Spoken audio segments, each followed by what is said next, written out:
अस्सलामुअलैकुम नाज़रीन, मैं हूं आपका मेज़बान उसामा वड़ैच। आप देख रहे हैं मेरा YouTube channel Usama Waraich vlogs. उम्मीद आप सब खैरियत से होंगे। अल्हम्दुलिल्लाह मैं भी ठीक हूं। अच्छा, तो एक इशू चल रहे थे दुबई में आजकल डिलीवरी के काम को लेकर। हो सकता है आप सब में से किसी न किसी को पता हो, आप तक ये खबर पहुंची हो। इधर दुबई में चाहे तलाबात की कंपनियाँ, नून फूड की कंपनियाँ या डिलीवरों की कंपनियाँ, डिलीवरी के लिहाज से जोन सी भी कंपनियाँ, इशू ये चल रहा है कि इधर दुबई में जितने भी चाहे छोटे कॉन्ट्रैक्टर हैं, तलाबात के साथ उनका कॉन्ट्रैक्ट है, यहाँ पे डिलीवरों वाले या नून फूड वाले, क्रीम वाले, जितने भी छोटे छोटे कंपनीज़ के कॉन्ट्रैक्टर है, उन सब कॉन्ट्रैक्टर्स को कंपनी ने जो भी कंपनी उन सब ने निकाल दिया, उनको डिस्चार्ज कर दिया है। उनके साथ अब कंपनी वालों का कॉन्ट्रैक्ट नहीं है। जो बड़े कॉन्ट्रैक्टर है, जिनका कंपनी के साथ डायरेक्ट कॉन्ट्रैक्ट है, वो काम कर रहे हैं। उनके जो पास जो राइडर है वो सब काम कर रहे हैं।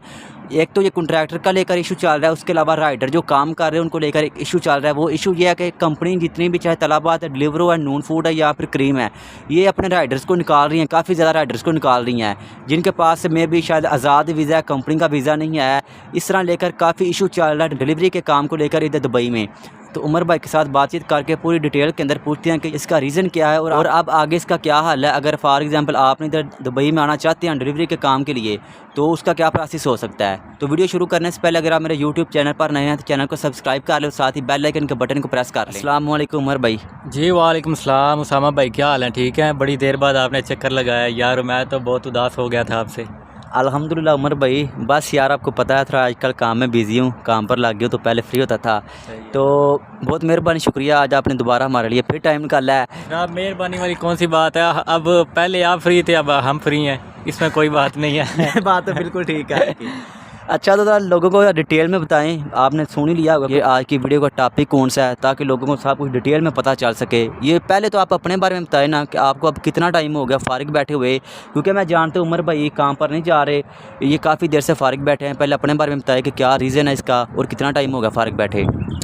उसामा साहब, मुझे तो तकरीबन बड़ी ईद के तीसरे दिन मुझे जो है ना कंपनी वालों ने ना कहा था कि आपकी ना आपका वेयर हाउस में आऊँ, आपकी एक मीटिंग है, जो कंपनी का ऑफिस है। हाँ जी, उधर उन्होंने बुलाया मुझे।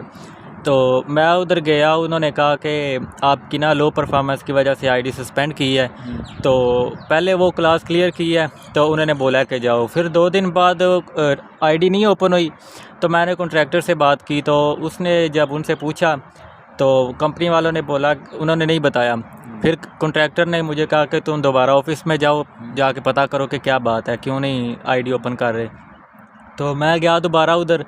तो उधर मैं गया तो उनको बताया, तो उन्होंने बोला कि भाई आपका जो वीज़ा है ना वो क्लियर नहीं है। मतलब कि मेरा वीज़ा लगा हुआ था लेकिन मेडिकल नहीं था हुआ और लेबर कार्ड नहीं था बना, जिसकी वजह से वीज़ा जो निकला था ना, अप्रूवल आई थी, उसकी डेट ख़त्म हो गई। 2 मंथ की उसकी डेट होती है, वो ख़त्म हो गई। तो क्योंकि उसमें उसके अंदर 2 मंथ के अंदर हमने लगवाना होता है, मेडिकल करवाना होता है, जो भी क्लियर करवाना होता है। तो इसकी वजह से उन्होंने मुझे कहा कि पहले अपना वीज़ा क्लियर करवा के, आईडी बनवा के, जो इधर की तुम्हारी आईडी है एमिरेट्स आईडी, वो क्लियर करवाओ, फिर आओ दोबारा। तो हम फिर आपको जो है ना दोबारा काम पे लगाएंगे। बाद में जब पता चला, वो तमाम जितने भी राइडर्स हैं उनको बैठा रहे हैं जो आज़ाद वीज़ों वाले हैं। सुनने में आया कि जो आज़ाद वीज़ों वाले हैं ना, उनको तलबात वाले नहीं बिठा रहे। वो जो कॉन्ट्रैक्टर है ना बड़े, वो खुद जान के ये ऐसे कर रहे हैं ताकि लड़के जो है ना वो हमारे पास से वीज़ा लें। कुछ लड़के, पता है क्या होता है, जब लड़कों का आज़ाद वीज़ा होता है ना, तो वो क्या करते हैं कि अगर कॉन्ट्रैक्टर तंग करता है ना, तो वो उनसे छोड़ के कहीं और पे लग जाते हैं। तो इसकी वजह से उन्होंने बोला कि ये लड़के जो भाग जाते हैं ना, उनकी वजह से उन्होंने ये प्रोसेस चलाया। उन्होंने बोला कि अभी कंपनी जो है तलबात की, उन्होंने ये बोला कि आज़ाद वीज़ों वालों को हम नहीं रखेंगे। तो मुझे पता जो चला, उन्होंने बोला कि भाई ऐसा कोई चक्कर नहीं है, बस ये जो कॉन्ट्रैक्टर है वो खुद ऐसे चवले मार रहे हैं, वो बंदों को ना धमका रहे हैं कि वीज़ा हमसे लगवाओ, कंपनी का लगवाओ, ताकि तुम हमारे अंडर हो, तुम दोबारा कहीं पे जा ना सको। अभी तो बंदे बहुत ज़्यादा आ गए हैं, पाकिस्तान से, इंडिया से और नेपाल वगैरह से काफ़ी ज़्यादा लोग आ गए हैं इस काम में, राइडर के काम पे, जिसकी वजह से उनको तो पता है, जो बायस उन्होंने बुलवाए हैं ना, अभी जो आए हैं, उनके पास तो उनके वीज़े हैं। और कंपनी जो है उन्होंने थोड़ा दबाव डाला, क्योंकि जिसकी वजह से पहले स्ट्राइक हुई थी ना, उसकी वजह से कंपनी वालों ने बोला कि अभी हम जो है ना पाकिस्तानियों को नहीं रखेंगे। लेकिन ये बात गलत है, क्योंकि पाकिस्तानी जो है वो तलबात में नहीं, तकरीबन पूरे यूएई में 95% तो पाकिस्तानी राइडर हैं। सही है ना। अगर पाकिस्तानियों को ये निकाल देंगे तो पीछे कौन काम करेगा। और सबसे ज़्यादा जो ख़तरनाक काम होता है वो सिर्फ पाकिस्तानी करते हैं, उनके अलावा और कोई बंदा काम नहीं करता है। आप कहीं भी देख लें, लेबर में देख लें, या किसी ट्रक ड्राइवर हो सकता है, या राइडर हो सकता है, या कोई भी ड्राइवर हो सकता है, वो सब जो है ना ज़्यादातर पाकिस्तानी ये रिस्क लेते हैं। और अगर ये पाकिस्तानियों के साथ ऐसा करेंगे तो पीछे कौन काम करेगा इनका। तो ये जो आपने बात की कॉन्ट्रैक्टर की, कॉन्ट्रैक्टर खुद कर रहे हैं ये ऐसा, ये जो बड़े कॉन्ट्रैक्टर है जिनका डायरेक्ट कंपनी के साथ कॉन्ट्रैक्ट है ये वो कर रहे हैं, या फिर जो छोटे कॉन्ट्रैक्टर है जिनका बड़े कॉन्ट्रैक्टर के साथ कॉन्ट्रैक्ट होता है? नहीं, ये कर रहे हैं बड़े कॉन्ट्रैक्टर जिनका डायरेक्ट तलबात के साथ कॉन्ट्रैक्ट है। छोटे कॉन्ट्रैक्टर तो उनको तो खुद जो छोटे कॉन्ट्रैक्टर हैं उनको भी उन्होंने मतलब कि धमकाया हुआ है। बड़े कॉन्ट्रैक्टर जिनका उनके साथ था कॉन्ट्रैक्ट था, वो बस वो कहते हैं कि हमारे पास बंदे हों, हमारे से हम खुद ही कमाएं, और कोई बंदा जो है ना उसके पास कोई बंदा ना हो। जैसे आपको पता है ज़्यादातर पाकिस्तानी खुद ऐसा करते हैं। और भी दुनिया है, वो भी आए हैं इधर मेहनत कर रहे हैं, वो भी कमाने, उन्होंने भी इन्वेस्ट किया है, भाई उनको भी कमाने दो।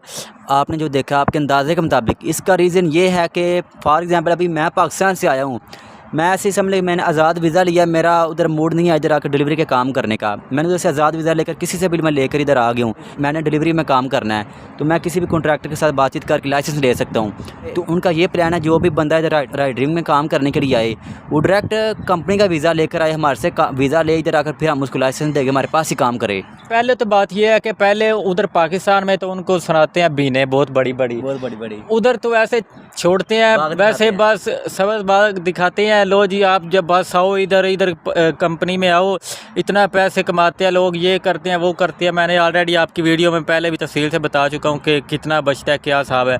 पाकिस्तानी ख़ास तौर पे कॉन्ट्रैक्टर वो क्या करते हैं, सारे नहीं लेकिन जो बड़े जो मेन कंपनी हैं वो क्या करते हैं, वो बुलाते हैं इधर।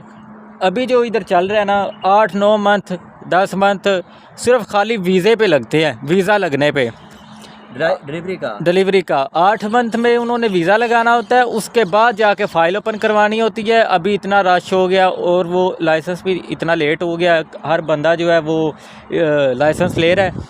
वो क्या करते हैं आगे पहले 8 मंथ वीज़े पे लगते हैं, उतनी देर वो जब वो खाना और रहाइश वो भी हर मंथ पे करना पड़ता है। उसके बाद 6 मंथ तो पक्के लगते हैं ना लाइसेंस लेने में, 6 मंथ फिर वो लगने हैं, यानी कि 2 साल का जो वीज़ा लगा होता है ना उसमें आपको 15 मंथ जो लगते हैं ना, ज़्यादा से ज़्यादा 15 मंथ, कम से कम 1 साल तो पक्का लगता है ना। क्योंकि मेरे खुद अपनी बहुत सारे दोस्त आए हैं, वो भी बता रहे हैं और मुझे खुद भी पता है 1 साल तो ऐसे गुजर जाता है। आगे जब फिर काम पे जाना होता है तो फिर वो जब काम पे जाता है बंदा, वो पहले फिर डिटेक्ट करते हैं सैलरी में से। अभी काम भी इतना ज़्यादा नहीं है, लेकिन जो अल्लाह ने किस्मत में लिखा वो तो मिलना ही मिलना है। 2 साल पहले जो बंदे गए ना वो ऐसे ही गुजर जाते हैं। जो आपने बात की है ना कि ये 7-7 8-8 मंथ में लाइसेंस मिल रहा है, मैं अभी कल रात को अपने भाई को मिलने गया था, तो उनके रूम में मैंने लड़के देखे थे, क्योंकि मैं उस रूम में ऑलरेडी रह कर आया हूँ। तो उस रूम में वो लड़के जो आज से 7-7 8-8 मंथ पहले इधर दुबई में आए थे लाइसेंस लेने के लिए। पहली बात तो ये उन्होंने 6-6 7-7 मंथ में उनको लाइसेंस मिला। लाइसेंस मिलने के बाद कुछ ऐसे जिनको 2-2 3-3 मंथ हो गए लाइसेंस मिले हुए, उनको किसी भी कंपनी में, चाहे तलाबात या डिलीवरी हुआ है, नून है या कोई भी कंपनी, किसी भी कंपनी में जॉब नहीं मिल रही। उसका रीज़न ये है कि जितनी भी कंपनीज़ है इन सारी कंपनीज ने हायरिंग बंद कर दी है। तो ये जो हायरिंग बंद की है कंपनी ने, इनका क्या है, यही सारा इशू चल रहा है इसका भी। बस आपको बताया ना, ज़्यादातर लड़के आज़ाद वीज़े वाले हैं। जो बंदे आज़ाद वीज़े वाले उनको सिर्फ उन्होंने बिठाया, बाकी किसी को नहीं बिठाया। अभी जो मौजूदा हालात चल रहे हैं, जो मौजूदा इधर डिलीवरी के काम की सिचुएशन है, इस सिचुएशन के मुताबिक बंदा महीने का 1500 दिरहम तक निकाल सकता है या फिर नहीं? ये मैंने खाली बात निकालना की है, बचत की नहीं की भाई। अभी तो ना तकरीबन ऐसे समझ ले कि 12 घंटों में ना 12 ऑर्डर होते हैं। जहाँ पे 12 घंटों में 24 ऑर्डर हुआ करते थे, 22-24 ऑर्डर हुआ करते थे आज से 5-6 महीने पहले। तो अभी जो हालात चल रहे हैं 12 घंटों में 10 या 12 ऑर्डर आते हैं। आप हिसाब लगा लें, अभी कल पेट्रोल की कीमत थोड़ी कम हो गई है, 3.5 की हो गई है, 50 कम कर दिया उन्होंने, नहीं तो पहले तो 5 तक चला गया था। 25 से 30 दिरहम का पेट्रोल लगना होता है और तकरीबन 100 या 110 दिरहम बनते हैं टोटल 12 घंटों में। और उनमें से 20-25 का पेट्रोल निकाल लें, अगर 110 बचते हैं तो उनमें से 20 का पेट्रोल गया, पीछे रह गए 90 में से 15 या 20 की आपने रोटी खानी होती है, एक टाइम की बाहर लाजमी खानी होती है। कितने पीछे रह गए? 70। जो ज़्यादा मेहनत कर रहे हैं वो 2500 भी कमा रहे हैं, लेकिन 2500 से ऊपर मैं नहीं देख सकता कि कोई बंदा है इस टाइम में कमा रहा है तलाबात में। 2500 सैलरी निकाल रहा है तो उसको तकरीबन 1000 रुपया तो उसका खर्चा हो जाएगा, पीछे 14-1500 दिन में उसको बचेगा। बिल्कुल ऐसी ही बात है। जो कोई लेबर में काम कर रहा है, कोई दिहाड़ी कर रहा है, वो भी 70 रुपये 80 रुपये दिहाड़ी ले रहा है एक दिन का। अगर मैं लास्ट पर आपसे आपका ओपिनियन मांगूँ, बिल्कुल स्ट्रेट फॉरवर्ड है, लोगों को अब इधर दुबई में डिलीवरी के काम पर आना चाहिए या फिर नहीं? बिल्कुल सादा अल्फाज में हाँ या ना। मैं तो कहता हूँ कि लोहे तलीक ला छोड़ते पर इस काम से दुबई ना वो। चाहे कॉन्ट्रैक्टर आपको बाग दिखाए, मैं आपको इतने सैलरी दूंगा, चाहे जो कुछ मर्जी कहे। अब तो भाईजान कॉन्ट्रैक्टरों के बाग सामने आ गए हैं सबके। तो भाई ये थी सारी सिचुएशन, जो सारी हालात चल रहे थे दुबई में डिलीवरी के काम के, वो उमर भाई के साथ बातचीत करके आपके साथ शेयर किए सारी इन्फॉर्मेशन। अगर आप मेरे से पूछे तो मैं आपको बिल्कुल स्ट्रेट फॉरवर्ड जवाब दूंगा कि अगर आपका कॉन्ट्रैक्टर चाहे कोई भी बंदा, आपका दोस्त या चाहे कुछ भी रिश्तेदार है, वो आपको चाहे जितने मर्जी सबज बाग दिखाए, आपको बोले दुबई में डिलीवरी के काम पर आ जाओ, तो बिल्कुल भी आप ये रिस्क नहीं लेना। अभी तो इधर दुबई में डिलीवरी के काम के हालात बहुत ज़्यादा ख़राब है, बाकी आप लोगों की अपनी मर्ज़ी होगी। उमर भाई बहुत मेहरबानी, शुक्रिया, थैंक यू, आपने हमारे लिए टाइम निकाला है। फिर इंशाल्लाह कभी मुलाकात होगी वीडियो के अंदर। तो नाज़रीन ये थी आज की वीडियो आप लोगों के साथ, इंशाल्लाह अगली वीडियो के अंदर मुलाकात होगी। अगर आपको वीडियो पसंद आई, वीडियो को लाइक, कमेंट और शेयर करना बिल्कुल भी नहीं भूलना। मुझे दे इजाज़त, अल्लाह हाफिज़।